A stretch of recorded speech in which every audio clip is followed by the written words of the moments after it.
Good morning, Corona captives. Today we're going to make good on the promise to show you how one travels with hats. Actually, nobody travels with hats, to be honest, unless they're packable and fit in a suitcase.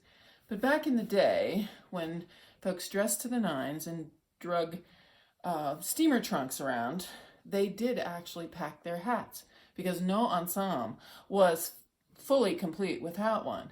So I have garnered and picked up some hat boxes along the way that are fairly cool and interesting. A lot of them look like your grandmother's curtains. Yes, they're older. They have some quilted, nice patterns that look vintage. This is a vintage hat box. So many of them look like this. If you're fortunate enough to have friends who run in high circles, you will get gifted one of these. This is a Christian Dior hat box, probably from the 40s. It's just a simple box. Most of them have this wonderful little thing where you pull the string up and pull it out to the side, and it instantly becomes something you can carry. So this is a very cool box. Thank you, Rocky Sulk. This is a treasure. I get a lot of my hat boxes. I made a comment to Marcy Kopp, who owns the front porch here in Chalice. It's a little antique thrift store, oddities, and she's actually kind of looked out in her travels for me finding some hat boxes. So she found me this little beauty, which is cloth, and it's just a really nice small. It is smaller. A lot of these are smaller. It's hard to get them in bigger sizes, but it's just a pretty little cloth antique hat box that is wonderful. I adore it. Again, same kind of strap that will pull up, and you can carry your hats around. This is another hat box from Marcy that Marcy found for me. This one has the belted top on it, so you can carry it with you. It's got a kind of, it looks like a cross between paper and animal skin. So very sturdy. These boxes are very stiff, very sturdy. The point is to protect your hat from being crushed, right?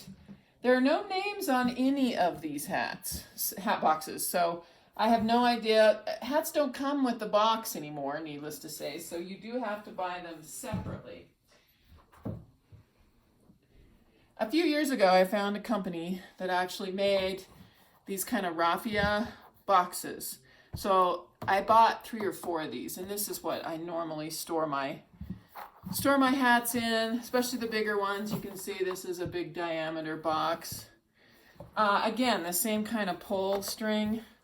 You just pull, put it over the top. It holds the lid in place, and you can pull up the handle, and you are all set.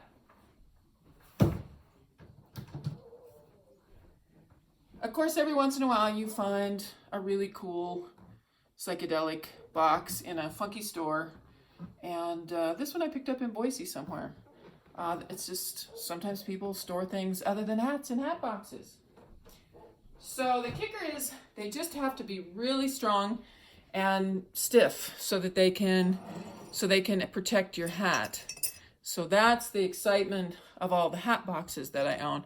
And they do stack better that way. They're much more stackable and work and more functional. Okay, on to hat pins really quick. I showed you my antique hat pins. Most hat pins, these don't have the keeper anymore, but these are the 2 that my friend gave me for being a bridesmaid at her wedding.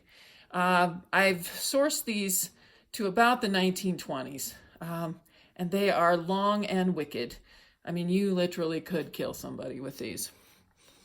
This is just a funky one that I picked up. I always look in antique stores. If you go to the same counter that has the jewelry, you can usually find hat pins. So this is just a funky little design there that I found.